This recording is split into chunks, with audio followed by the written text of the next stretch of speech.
Quando a gente fala entre a arca e a cruz, sem dúvida alguma, a gente pensa em duas coisas. A primeira delas, nós pensamos no filme que foi recentemente lançado. E um filme que todo aquele cristão que conhece um pouco da história e foi assistir ficou decepcionado. Ficou decepcionado porque viu o filme e falou assim: poxa, mas não tem nada a ver com aquilo que a gente vê na Bíblia. E de fato não tem. Não é o Mel Gibson que foi o diretor do filme. Então é diferente daquilo que você viu sobre a vida de Cristo. Mas o interessante é que muitas igrejas até de São Paulo fecharam salas de cinema para levar os crentes, para assistir o filme. Aí depois o pastor teve que pregar toda a mensagem, explicar direitinho. No nosso caso, lá em Campinas, a gente lançou a mensagem antes do filme. E foi muito legal. Eu mesmo não precisei pagar para assistir, porque a Tatiana e a Celeste foram assistir as duas e disseram assim: pai, não tem nada a ver. Eu falei: ok, já não vou nem assistir. Mas quando a gente pensa nessa história, de repente a gente leva na nossa mente a lembrar de um velhinho que tem lá uma túnica, uma roupa de gente da época dele, barbudo. Esse velhinho está construindo um grande barco, e essa é a imagem que nós temos. Aliás, essa foi a imagem que foi passada para a gente na escola bíblica que a gente estudou. Era muito bonitinho naquela época. Eu vou falar uma palavra que os jovens aqui não sabem nem o que é, mas era flanelógrafo. Lembra? Os caras sabem o que é isso, né?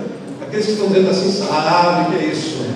Naquela época, a professora Inês Antônio, ela fazia questão de colocar lá o barquinho, Noé, a esposa de Noé, os filhos de Noé, as noras de Noé. Eu olhava para aquilo e ficava encantado. Ela contava a história de uma tal maneira que eu ia para casa todo sorridente, dizendo: Noé foi um grande cara. Mas quando a gente começa a estudar a Bíblia, sem a necessidade do filme, a gente começa a perceber que, de fato, aquele velhinho que fala a respeito, a Bíblia fala a respeito da arca e ele tem muito a nos ensinar. Aliás, toda vez agora que eu leio Gênesis capítulo 6, 7, 8 e 9, eu olho para Noé, percebo o quanto ele precisava de um redentor, e eu olho para o Senhor Jesus, eu olho para a cruz, e eu entendo que há uma ligação impressionante em tudo aquilo. É interessante que nessa história, e você pode acompanhar agora nos slides, você vai encontrar não apenas a presença desse homem, mas você vai encontrar aquilo que nós chamamos de a ira de um Deus benevolente. Quando a gente fala em ira de Deus, muitos pastores ficam com um pouco de cuidado, porque geralmente é muito mais fácil falar do atributo do amor. Deus é amor, Deus é bondade, Deus é graça, tudo isso é verdade. Mas muitas vezes a gente se esquece de dizer que um dos atributos também de Deus é a sua ira. Deus se ira. E quando a gente percebe, olhando para o texto, Deus viu que a perversidade do homem tinha aumentado na terra. É isso que você nota ao ler Gênesis capítulo 6, principalmente dos versículos 5 a 8. E a terra estava corrompida aos olhos de Deus, cheia de violência. Por isso que Deus então decidiu dar cabo, trazer juízo, trazer dilúvio. No entanto, diz o texto que Deus foi bondoso, benevolente com um homem chamado Noé. E quando a gente vai para esse texto, a gente percebe também que é a história de um homem justo, íntegro e que andava com Deus. Deixa eu ver como é que ficou. Está ficando bonitinho aí. É o que diz Gênesis 6:9. Não era um homem especial, não era um homem moralmente dizendo justo, íntegro, e mais do que isso, Noé andava com Deus. Mas quando a gente pensa nessas qualidades e pensa inclusive naquilo que a Bíblia fala, que Deus mostrou benevolência para com ele, nasce duas perguntas. E essas duas perguntas eu queria que você pensasse comigo. A primeira delas é, vamos lá, Noé foi alvo da benevolência de Deus porque era justo, íntegro e andava com Deus? Em outras palavras, será que Noé recebeu a bondade de Deus porque ele era um homem justo, porque ele era um homem íntegro e porque ele andava com Deus? E é interessante que às vezes a gente pensa assim: porque eu sou bondoso, porque eu sou justo, porque eu sou íntegro, Deus precisa ser bondoso para comigo. Mas pense nessa segunda pergunta: ou Noé era justo, íntegro e andava com Deus porque a benevolência de Deus o alcançou? Quando a graça de Deus nos alcança,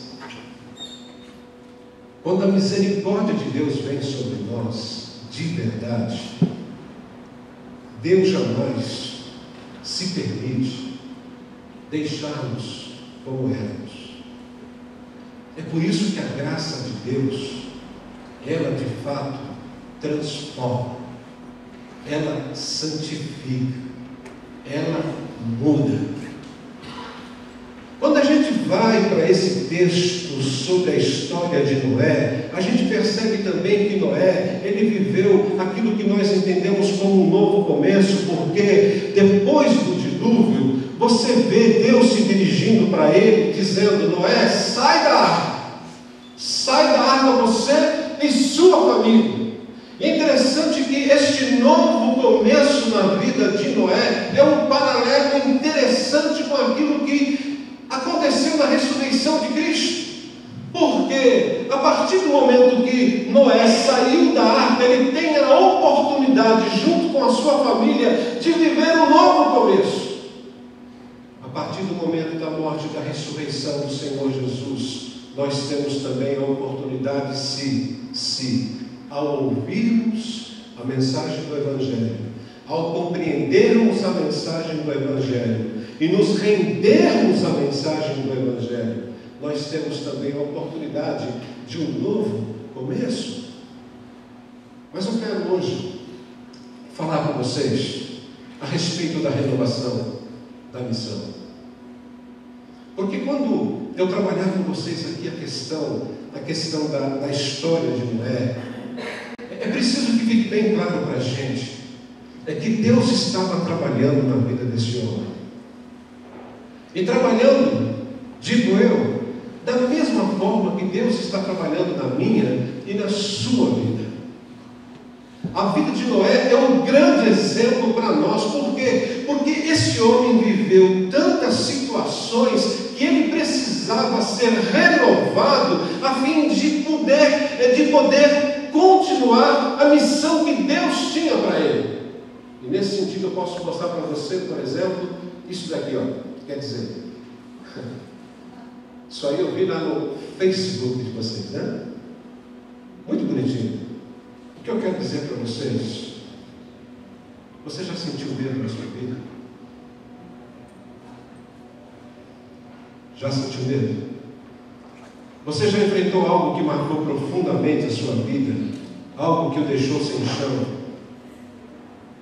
Você já enfrentou algo que fez você chorar?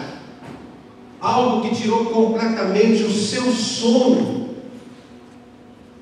Algo que você viveu, mas que queria que fosse um sonho? Eu estou dizendo tudo isso porque quando a gente olha para a renovação da missão, a gente percebe que há uma história atrás da história. E o que eu estou contando para vocês a respeito dessa igreja e da história que muitos de vocês viveram, é que existe uma história por trás dessa história. E que muitas vezes a gente pensa apenas num velhinho com uma roupa vermelha, barbudo, construindo um barco. Mas a história de Noé é muito mais do que isso, como a sua história também é muito mais do que isso. Eu diria que se todos vocês que estão aqui de uma forma ou não, conhecendo profundamente ou não a história dessa igreja, se pudessem vir aqui à frente, pegar esse microfone e começar a falar alguma coisa, vocês certamente teriam alguma história. Por isso que quando eu olho para você, eu posso chegar à conclusão de que existe uma história que todos nós conhecemos em você, uma história que é visível. Mas existe uma história que eu não consigo enxergar em você, que eu não consigo ver em você. Essa é a história por trás da história. Quanto tempo eu não vejo o Renatão? Cara, anos. Jogamos bola juntos. Mas faz tempo que eu não vejo o Renatão, não sei o que aconteceu. Existe uma história por trás da história, de todos nós. Existe aquela história que só você conhece, só você sofre, só você ri, só você realmente enfrenta. E quando a gente olha para Noé, ele enfrentou o pré-dilúvio, ele enfrentou o dilúvio e o pós-dilúvio. Você sabe o que é isso? Você veio me contar daquela historinha que você ouviu lá na escola bíblica, daquele velhinho construindo o barco. É a história. Tem muito mais por detrás disso. Quando você olha para Noé, você vai perceber que quando ele e sua família saem daquele grande barco, o que ele viu depois desse tempo ali era um rastro de destruição, muito parecido com aquilo que nós estamos vendo nas nossas experiências e nas nossas realidades de vida. Quando Deus disse para ele: sai da arca, certamente esse homem estava olhando para um mundo vazio, destruído, para um mundo com um rastro de destruição que você não imagina. E ele pode ter perguntado para Deus da mesma forma: Deus, o que eu estou fazendo aqui? Só sobrou eu, minha esposa, meus filhos, minhas mães. O que nós vamos fazer? Um grande tsunami passou neste lugar. Imagina o medo, vendo o que ele viu, sentindo o que ele sentiu. Imagine a sensação da perda. Você sabe o que é perda? Então procure se aproximar de gente que já perdeu. Você vai conversar com ela e você vai ter a sensação, se você ainda não teve, do que significa perda. Perda. Noé perdeu parentes. Noé perdeu amigos. Gente que ele nunca mais voltaria a ver. Por isso que quando a gente pensa na renovação da missão, nós estamos falando de situações que nos tiram a razão de viver. Não é sem motivo. E quando chega no capítulo 9 de Gênesis, quando Noé, depois de ter saído da arca, diz o texto que ele planta uma vinha, ele colhe do fruto, ele faz um vinho, ele toma aquele vinho, ele fica de porre, ele fica bêbado, e ele começa então a ficar nu diante da sua família, escandaliza todo mundo e amaldiçoa o filho. Não é à toa, gente, que ele fez o que fez.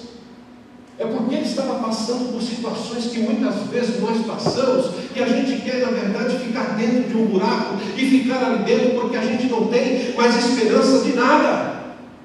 Mas olha para isso daqui, você consegue ler isso aí? Não, é? Nem eu. Não dá. Isso aqui é um quiasmo. Muito bom, pastor. O que é quiasmo? Quiasmo é uma poesia hebraica. Capítulo 6 de Gênesis, versículo 1, até o capítulo 8, versículo 19, quando você lê todo esse texto, você está lendo uma poesia. É por isso que a Bíblia, inspirada pelo próprio Deus e pelo Espírito Santo, é magnífica, quando em 4 capítulos consegue expressar e ensinar para a gente a história que é impressionante, a história de Noé. E justamente no meio dessa história, está dizendo que Deus estava em todos os momentos com Noé. Esse meio está aqui, nessa poesia. Será que você consegue pensar hoje que Deus está com você? Apesar dos anos de vida que você tem, Deus está com você. Deus estava com Noé quando? Acompanhe. Na história, atrás da história de Noé, Deus estava presente em todos os momentos. E quais foram esses momentos? Aos 500 anos de idade, diz-nos o texto bíblico que Noé recebeu o anúncio de Deus de que o mundo terminaria com o juízo, com o dilúvio. Provavelmente, e quando eu falo provavelmente é porque nós não temos a certeza, o registro de que aos 500 anos de idade Noé começou a construção da arca. Mas provavelmente ali nós tivemos o início da construção. Interessante que aos 600 anos de idade, 100 anos depois, por isso que o seu Eulário foi embora. Eu sempre dizia para ele: seu Eulário, a construção da arca durou 100 anos, ele queria que eu provasse para ele, e por mais que eu mostrasse para o seu Eulário, ele nunca acreditou em mim. Então agora, que o seu Eulário não está entre nós, com todo respeito, agora eu posso mostrar de novo. Seu Eulário, o senhor não está aqui, mas 100 anos de construção de arca. Quando ele completou 600 anos, Noé, com a família, e os animais entraram na arca.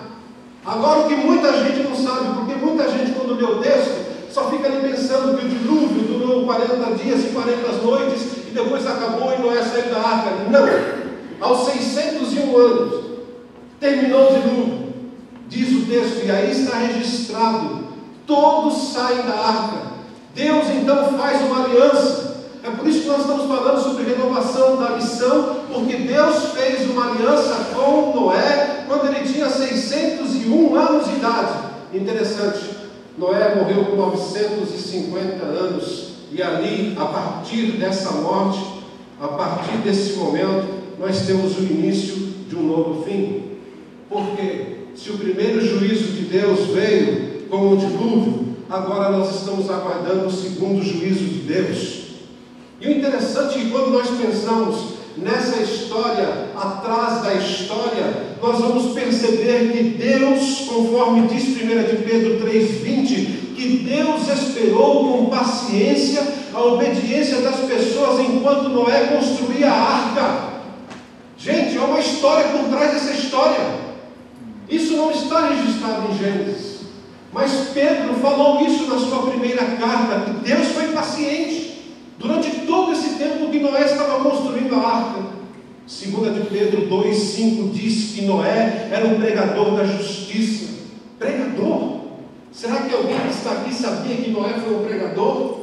Foi aquele cara que tinha do seu púlpito, e com o seu púlpito algumas tábuas e alguns pregos, e cada vez que ele pregava e construía o barco, ele estava trazendo uma mensagem de advertência com aquele povo corrompido, dizendo: ou vocês se arrependem, ou vocês vão morrer no dilúvio. O homem estava construindo um grande barco numa terra seca. Ele foi um pregador da justiça. Hebreus capítulo 11, versículo 7 diz que Noé construiu a arca para salvar a sua família. E nós estamos vivendo dias onde as pessoas estão enterrando as suas famílias e jogando-as para fora da arca, ao invés de colocá-las para dentro da arca. Noé construiu, diz Hebreus 11:7, para salvar a sua família. E quando Jesus se lembra desse fato, Jesus diz assim: como foi nos dias de Noé, assim também será na vinda do Filho do Homem. Pois nos dias anteriores ao dilúvio, o povo vivia comendo e bebendo, casando-se e dando em casamento, até o dia que Noé entrou na arca. E eles nada perceberam, até que veio o dilúvio e os levou a todos. Assim acontecerá na vinda do Filho do Homem. Em outras palavras, o que Jesus está dizendo, da mesma forma que aconteceu no dia de Noé, acontecerá quando o Senhor Jesus voltar. As pessoas não estão levando a sério essa mensagem, e o juízo de Deus vai acontecer. Você está conseguindo enxergar uma história por trás da história de Noé? Noé, sai da arca. Sai da arca. O dilúvio acabou. Para Deus o dilúvio acabou. Para Noé, na perspectiva de Deus, quando Deus disse: Noé, sai da arca, sem dúvida alguma, Deus estava dizendo para Noé: acabou, meu querido. Mas para Noé, ele tinha um novo começo. E a pergunta que eu faço para você tem a ver com essa parte. Noé enfrentou um dilúvio que para ele ainda não terminara. Como que nós lidamos com os nossos dilúvios? Como é que você lida com o desemprego? O desemprego não é um dilúvio. Como é que você lida com a sua empresa ou a empresa onde você trabalha quando ela dá sinais visíveis de que nada vai bem? Como é que você lida quando o divórcio é iminente? Como é que você lida quando o médico chama você, sua esposa e você e sua filha e diz: o diagnóstico é uma doença crônica sem cura? Ou isso não é um dilúvio? Como é que você lida quando a morte traz a separação, como trouxe nos dias de Noé, quando ele perdeu um monte de gente que ele conhecia certamente? Como é que você lida? Você olhando para a sua vida e chega à conclusão de que você até agora só fez escolhas erradas na sua vida. E olha para frente e diz assim: o que eu vou fazer agora? Como é que você lida com os seus dilúvios? E sabe o que muita gente está fazendo quando percebe que está em meio a um dilúvio na sua vida? Quando percebe que está vivendo um momento de deserto, quando percebe que está vivendo um momento de desesperança, sabe o que muita gente está fazendo hoje? Está procurando boas frases, sabe onde?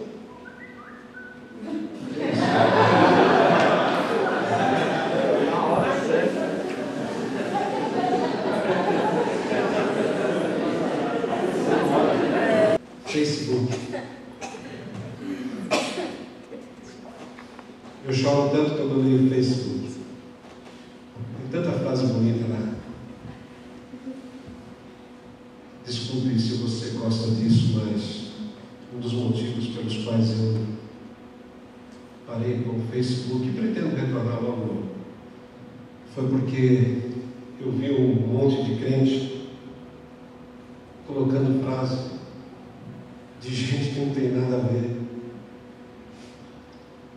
Quando você pensa que a sua experiência de vida é a sua experiência que ninguém mais teve, deixa eu dizer uma coisa para você. Procure ver na palavra de Deus como homens e mulheres de Deus agiram diante das circunstâncias. O que você está vivendo, o que você vai viver, não é novidade para a Bíblia. A sua experiência já foi vivida antes por outros, cujos nomes, histórias, derrotas e vitórias estão para mim e para você. Portanto, eu sei que existe uma história por trás da sua história. Eu sei. Mas eu vim aqui nesta noite para desafiar você a uma coisa que Noé fez quando ele percebeu que precisava também ser renovado. Você sabe o que é passar por um pré-dilúvio? Você sabe o que é passar quando Deus chega para você e diz assim: eu vou trazer juízo? Você sabe o que é passar pelo dilúvio? Você sabe o que é passar um ano dentro de um barco, você, sua esposa, seus 3 filhos e 3 noras, com uma bicharada? desce todos os dias. Você sabe o cheiro que devia estar naquele 1 ano que ele ficou ali dentro? Ele acordava, fazia o quê? Ia limpar. Durante o dia fazia o quê? Limpar. E à noite? Limpar também. Não tinha outra coisa para fazer. Nós vivemos a vida limpando.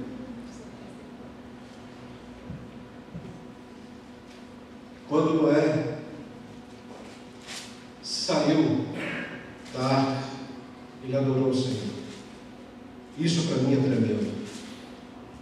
O texto diz: depois Noé construiu um altar dedicado ao Senhor. Foi a primeira atitude dele depois de ter saído da arca.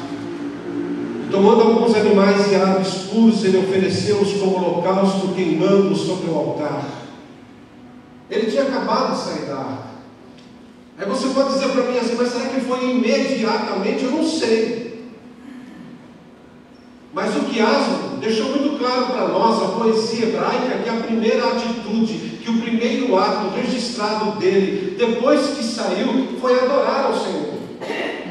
E olha que ele estava vivendo um momento turbulento na vida dele.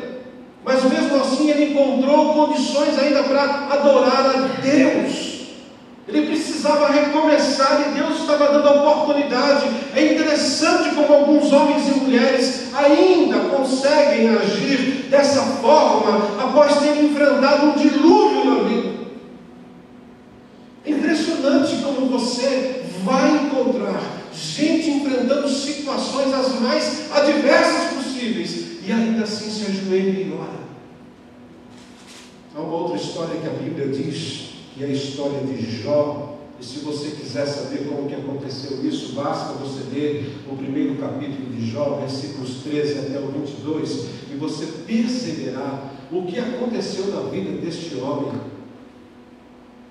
A família dele, os seus filhos, se reuniram num churrasco, numa chácara em Mariporã. Eu estou contextualizando, né, gente? Porque eu não sei onde eles foram. Mas eles foram. Ibiúna, Guarujá, enfim, todos se reuniram na casa do irmão mais velho para fazer um churrasco. E Jó ficou na sua casa. Sabe o que o texto diz? Chega um mensageiro e lhe diz: Jó, todos os tratores e maquinários da fazenda foram roubados e mataram todos os funcionários. Só eu escapei para trazer para você essa notícia. Essa foi a primeira má notícia. Enquanto o camarada ainda estava falando isso para Jó, chega o segundo mensageiro e diz: Jó, fogo caiu do céu e consumiu todo o rebanho da fazenda em Ibiúna, bem como os trabalhadores. Só eu escapei para lhe dar a notícia. Enquanto este falava, chegou o terceiro mensageiro e disse: Jó, assaltantes vieram e levaram todos os carros da família e ainda mataram todos os empregados da casa. Só eu escapei para lhe dar a notícia. Se você estivesse no lugar de Jó, diante dessas 3 notícias, o que você faria? Mas chega a 4ª notícia. O último mensageiro: Jó, todos os seus filhos que estavam no churrasco morreram sob o desabamento da casa do mais velho. Todos morreram. Só eu escapei para te dar a notícia. Eu pergunto para você: isso aqui é um dilúvio ou não? Jó estava sentado. Sabe o que ele fez? Você pode acompanhar. Você consegue ler comigo esse texto aí? Vamos tentar então? Vamos lá? Ao ouvir isso, Jó levantou-se, rasgou o manto e rapou a cabeça. Então prostrou-se o rosto em terra, em adoração, e disse: Saí nu do ventre da minha mãe, e nu partirei. O Senhor me deu, o Senhor o levou. Louvado seja o nome do Senhor.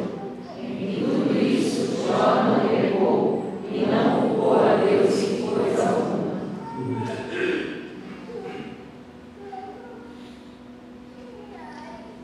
Eu quero dizer para você que eu falei de alguns medos no início dessa mensagem.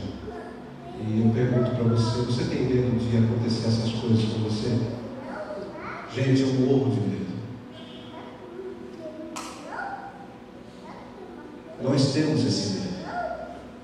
O dilúvio foi o juízo de um Deus santo e justo, que se irou contra a perversidade e a injustiça presente na humanidade, resultado do pecado gerado pela desconexão dos nossos primeiros pais no Éden. O que eu estou dizendo aqui é que todo mal que acontece, que muitas vezes nós queremos atribuir a Deus, como uma senhora que recentemente me procurou, e colocando Deus na parede, ela dizia: por que Deus permitiu que minha filha de 19 anos morresse daquela forma? E eu disse para ela: mas como sua filha morreu? A minha filha morreu com overdose. E eu disse para ela: não culpe Deus de algo que Deus não fez. Eu não posso culpar Deus de doenças que estão acontecendo, e acontecendo muitas vezes perto de nós. Eu não posso culpar a Deus por causa do meu fracasso.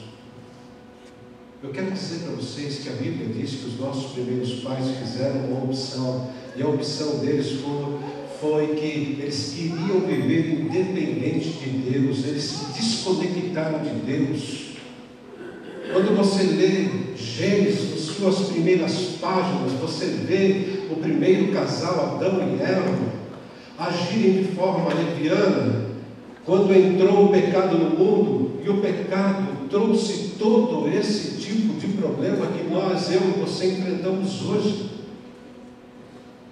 Toda essa corrupção, toda essa doença, toda essa enfermidade, todo esse mal, todo esse pecado, tudo isso aconteceu por causa do pecado. O dilúvio aconteceu por causa do pecado. Contudo, nós devemos saber de uma coisa: Deus é um Deus de aliança. Deus é um Deus de misericórdia. Eu vou repetir isso aqui para você. E se você sair daqui nessa noite, levando isso para casa, já vou me sentir feliz. Deus é um Deus de aliança. Deus é um Deus de promessa. Você pode repetir? Deus é um Deus de aliança. Deus é um Deus de promessa. Por que eu estou dizendo isso? Porque há uma aliança que fortalece. Esse terceiro e penúltimo ponto mostra a aliança que Deus fez e que está registrado nesse texto. E a aliança é uma palavra importantíssima nas Escrituras, na Bíblia. Vem do hebraico chamado berit, um dos termos importantíssimos quando nós queremos entender o que Deus faz para se aproximar de cada um de nós. Essa palavra berit é usada mais de 300 vezes e significa simplesmente um acordo entre duas partes. E é interessante que quando nós vamos para a Bíblia, você encontra alguns pactos ou aliança que Deus faz. Por exemplo, o primeiro pacto que nós vemos na Bíblia, isso aqui não é aula de escola dominical, nem para classe discipulado, mas só para relembrar e alguns aprenderem. Quando Deus colocou Adão e Eva naquele jardim, Ele disse assim: eu vou fazer um pacto com vocês. Vocês podem usufruir de todo esse jardim, vocês podem comer de todas as árvores, vocês só não podem tocar naquela árvore que está no centro, a árvore do conhecimento do bem e do mal. Ali Deus está fazendo um pacto conhecido como o pacto das obras. E Deus disse: se vocês tocarem ou comerem desse fruto, vocês vão morrer. E o fato é que você que conhece a história sabe que eles foram lá, tomaram do fruto e comeram. E a pergunta que eu faço: eles morreram? Morreram? Morreram? Não morreram na hora. Mas ali houveram 3 tipos de morte. Houve ali a morte física, porque o homem e a mulher que foram criados para viver eternamente, agora teriam seus dias limitados. Adão e Eva morreram. Ali também houve a morte espiritual, que foi a desconexão de Deus. E ali também houve a morte eterna, porque se uma pessoa pessoa, a partir de Adão e Eva, se eles morrerem sem se conectarem novamente a Deus, eles vão viver a eternidade debaixo da ira de Deus, que é o inferno. Interessante que 2 capítulos na frente, ou 1 capítulo na frente, porque isso aconteceu no capítulo 2, capítulo 3, versículo 15, você vê ali o pacto da graça. É Deus se achegando novamente àquele casal, dizendo que ali estava sendo feita uma nova aliança. O Redentor, Gênesis 3,15, onde a semente da mulher, a semente de Eva, Cristo, pisaria na cabeça da serpente, o diabo. E quando nós chegamos em Gênesis capítulo 8, a partir do verso 19, você vê a aliança que Deus faz com Noé. Você vê Deus fazendo aliança com Noé, com Abraão, com Moisés, com Israel. É interessante que quando Deus faz essa aliança com Noé, é uma aliança que está até os dias de hoje sendo válida. Eu quero, assim, rapidamente passar para você essa aliança. A primeira aliança, ou o termo dessa aliança, desse pacto que Deus faz com Noé, é esse daqui. É a decisão divina e a povoação da terra. O que diz o texto? Enquanto durar a terra, plantio e colheita, frio e calor, verão e inverno, dia e noite, jamais cessarão. Deus abençoou Noé e seus filhos, dizendo-lhes: sejam férteis, multipliquem-se e encham a terra. O que Deus está dizendo? Eu vou estar no controle de tudo. Fique tranquilo. Você pode dormir nessa noite e você não precisa orar a Deus assim: Deus, não esqueça, amanhã cedinho, 5h30, 15 para 6, não esqueça de colocar o sol para iluminar, viu? Não, Deus já tem uma aliança. E essa aliança Ele fez com Noé. Nós vamos ter estações do ano. O que Deus está falando é: multiplique, façam parte desse acordo. A segunda parte dessa aliança é no domínio sobre os animais. Uma palavra especial para todos vocês aqui. Primeiro texto: todos os animais da terra. É isso que está dizendo o texto? Todos. Todos os animais da terra tremerão de medo diante de vocês. Os animais selvagens, as aves do céu, as criaturas que se movem rente ao chão e os peixes do mar, eles estão entregues em suas mãos. Vocês sabiam disso? Vocês sabiam que o Cadu, para quem não conhece o Cadu, meu cachorrinho lá em casa, falei da Celeste, falei da Tatiane, mas não falei do Cadu. O Cadu, ele só me obedece porque ele tem medo de mim. Sabia disso? Tem hora que ele quer me morder, mas ele não morde, porque se ele morder ele vai apanhar. Mas o que é isso? Isso faz parte da aliança. Existe uma aliança em que todos os animais da terra tremerão de medo. Recentemente estava voltando para casa sexta-feira à noite, 11 e pouco da noite. Saí de uma reunião do conselho, lá tem reunião do conselho também, e termina à tarde. E eu tenho um caminho para voltar para casa agora alternativo. Esse caminho é meio ermo, mas eu chego mais rápido. Gente, voltando para casa, numa subida, quando chega no final da subida, eu tenho que entrar à esquerda. Campinas. Nessa subida eu estava lá, cantando. Quando eu entro à esquerda, eu tenho que brecar o carro. Na minha frente estava passando. Eu pensei em primeiro momento que era um cachorro. Mas assim, como se fosse o rei da cocada, passando. Tipo o slow motion, câmera lenta. E eu ali, é um cachorro? É um gato? É uma raposa? Não. Era uma moça. Vocês estão espantados ou estão pensando assim, ele está mentindo? Eu vi uma onça. E eu não tinha tomado nada dentro de você.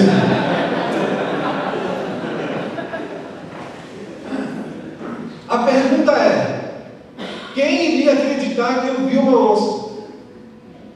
Eu cheguei em casa com a vontade de falar: eu vi uma onça. Eu já até tinha visto antes a cara da Tatiane olhando para mim e falando assim: pai, você está precisando de férias. A Celeste diria: meu filho, a idade chegou para você também. Mas eu tinha certeza que era uma onça, gente.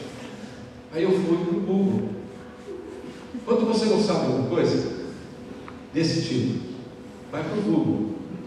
Quando eu entrei no Google, eu descobri que em fevereiro deste ano, no Jardim Satélite de Campinas, uma onça estava na laje de uma casa. Eu acho que era a mesma onça. Aí eu tive coragem e falei: Celeste, Tatiana, eu vi uma onça. Celeste, meu filho, chegou para você. A Tatiana, pai, está precisando de férias. No outro dia cedo, sábado de manhã, peguei a Tatiana e disse: nós vamos ver aonde eu vi a onça. Porque a minha vontade mesmo, quando eu vi a onça, a minha vontade, pensando nesse texto, foi parar, olhar para a onça e dizer assim: você tem que tremer dinheiro. Mas eu não fiz isso, fui embora. Eu fui com a Tatiana. Vocês estão rindo, mas daqui a pouco eu quero falar uma coisa para vocês. Eu fui com a Tatiana. Quando eu cheguei: Tatiana, eu vou mostrar um lugar para você, interessante. Naquele exato lugar onde eu vi a onça, no meio da rua, haviam 2 botas largadas no chão.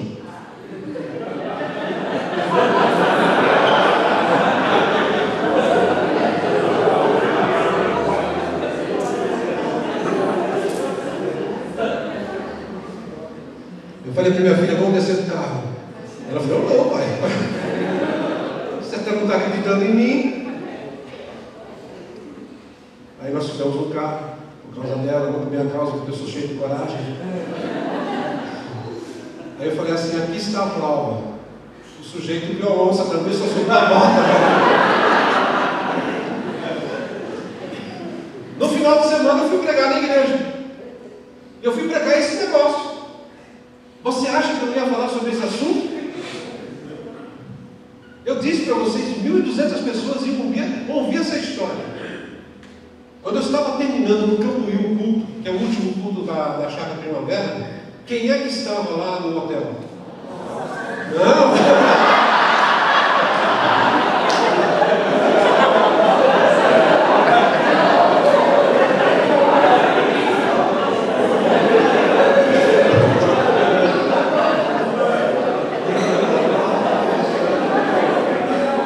Justo naquela noite, o prefeito da cidade estava no culto, Jonas Donizete. O vice-prefeito já é membro da igreja, o prefeito está indo lá. E naquela noite, o prefeito, a dengue está acabando com Campinas, dengue. E aí, quando eu falei que em Campinas, além de dengue, tem onça, o prefeito quis me matar naquela noite. Mas é interessante que eu recebi um e-mail no outro dia, e um e-mail muito legal, dizendo que em Campinas são capturadas 5 a 6 onças por ano. Em Campinas.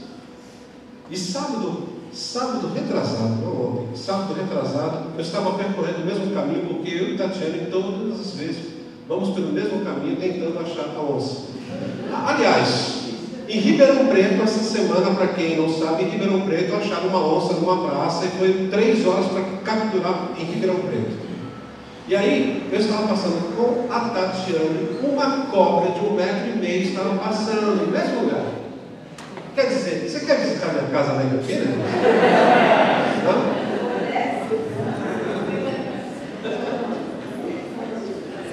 Vocês estão rindo? Mas deixa eu falar uma coisa para vocês. Por que vocês, mulheres, diante do texto que está dizendo as criaturas que se movem rente ao chão, quem é que se move rente ao chão? É onça? É baratinha, lagartixa. Por que as mulheres fazem aquele? Por quê? E muitos homens também.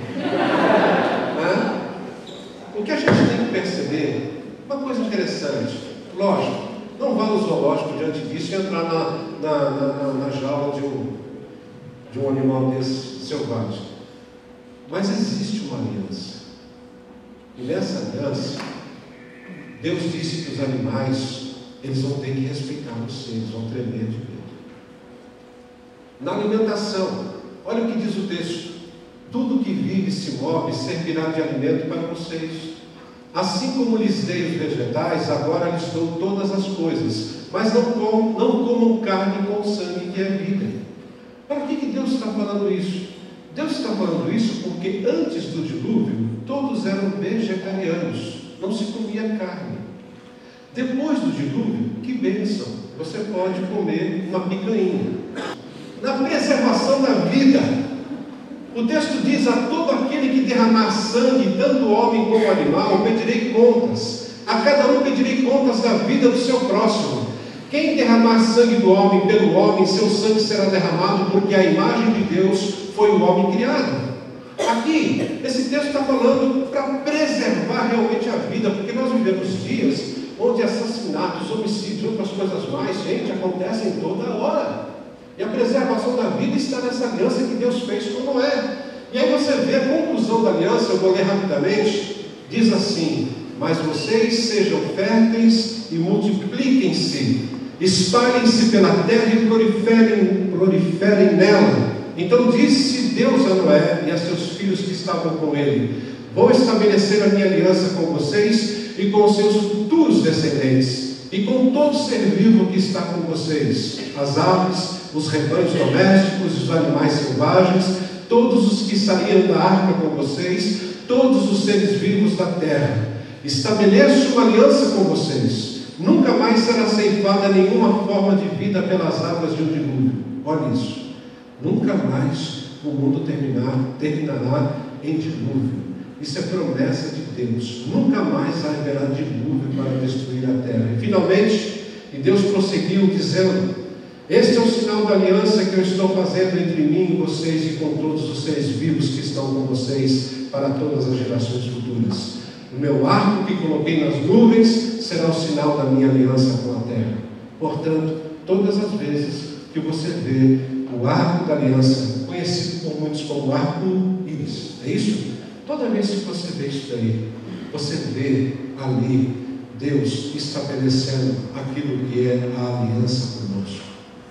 Não fique pensando no pote de ouro que está lá no fim. Com toda a gente, vamos ver o pote de ouro que está no final. Não, gente. Olhe de outra forma. Deus tem uma aliança. E eu quero terminar dizendo que há uma aliança superior. Há uma aliança superior a qualquer das alianças feitas por Deus. Por isso que tudo aquilo que Deus estava fazendo com Noé, Deus está apontando para algo muito maior. Jesus é o representante de uma nova e superior aliança realizada na cruz. O teólogo Van Groningen disse que a arca foi preparada para servir a Deus na demonstração de seu favor a Noé e sua família, como a cruz foi o meio empregado na reconciliação do pecador com Yahvé. Por isso que eu creio que a arca, ela aponta para a cruz.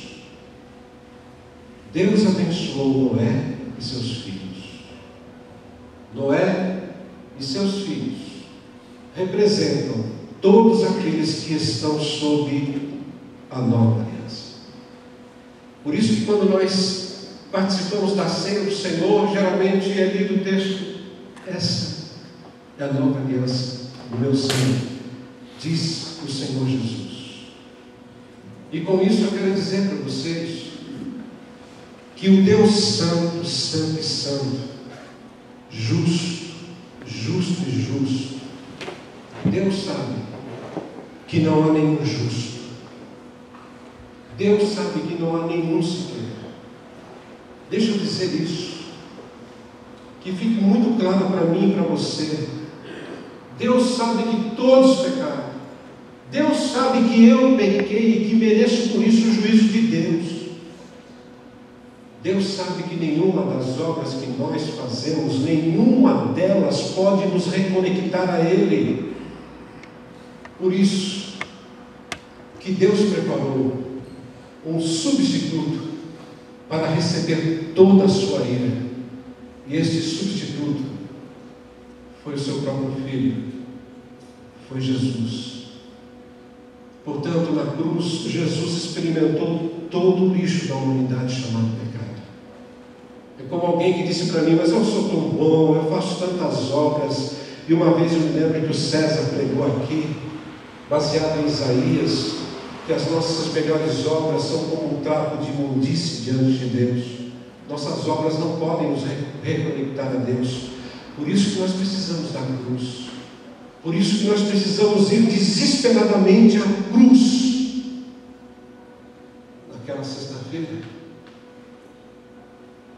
O Senhor Jesus foi morto, mas glória a Deus, Ele venceu a morte e ressuscitou na manhã de um domingo.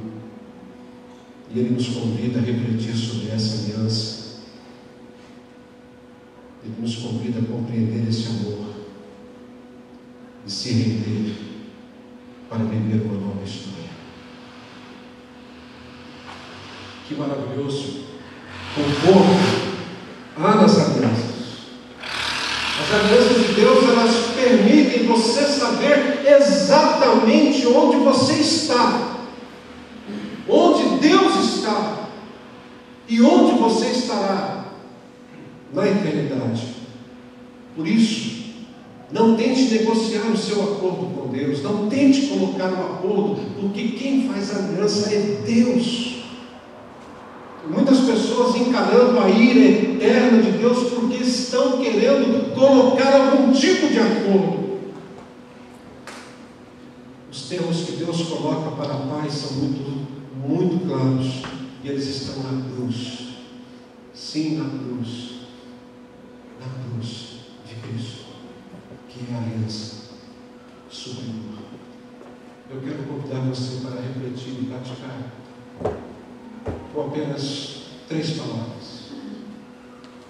A primeira delas: faz mais de 1 ano que eu não venho aqui, mas eu queria perguntar para você, qual é a história por detrás da sua história?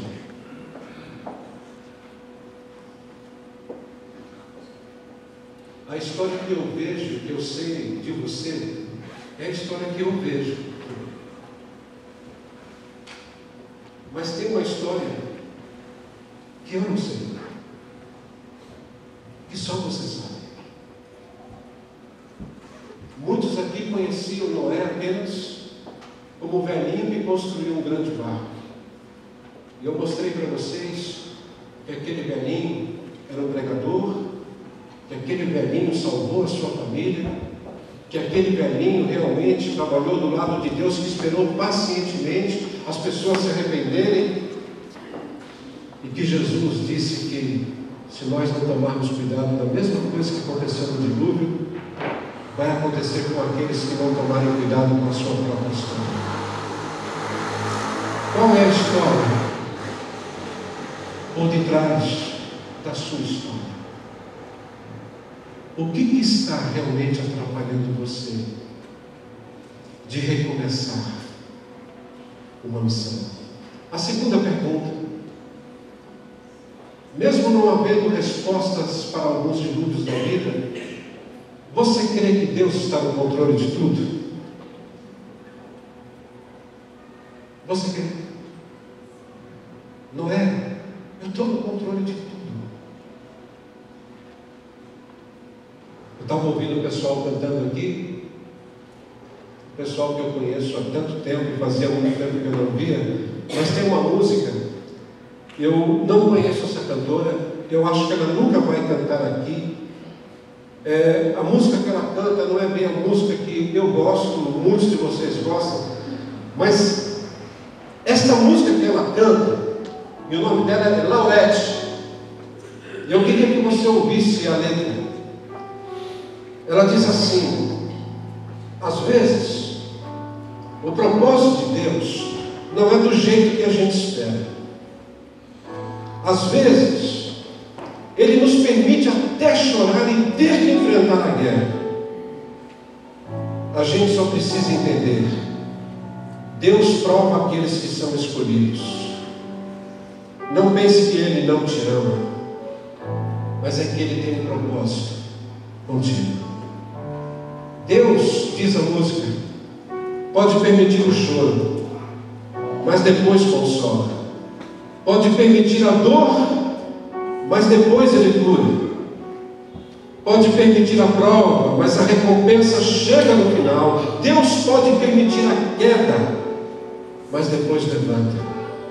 Pode permitir a seca e depois manda a chuva. Pode permitir a luta, mas depois Deus sempre chega com vitória. E por fim, a tua vida está no controle de Deus. Tua casa, que você fica tanto ali pensando, meu Deus, ela diz, tua tua casa está no controle de Deus. Suas promessas, Deus tem guardado na palma da mão. O teu futuro, você que está preocupado com o teu futuro, diz a música, está no controle de Deus. Tua história, a tua história, a tua história está no controle de Deus. O que na sua vida precisa ser renovado para o cumprimento da missão que Deus tem para você? Por favor, responda. Não precisa responder para mim, responda para você. O que na sua vida precisa ser renovado para o cumprimento da missão que Deus tem para você? Eu queria convidar você para orar. Vamos fazer isso agora? Eu queria convidar você para colocar sua vida diante do Senhor. Da mesma forma que Deus estava permitindo o recomeço da vida de Noé, Deus está permitindo também o recomeço da nossa vida. Eu queria que você abaixasse sua cabeça, pensasse, refletisse sobre isso e orasse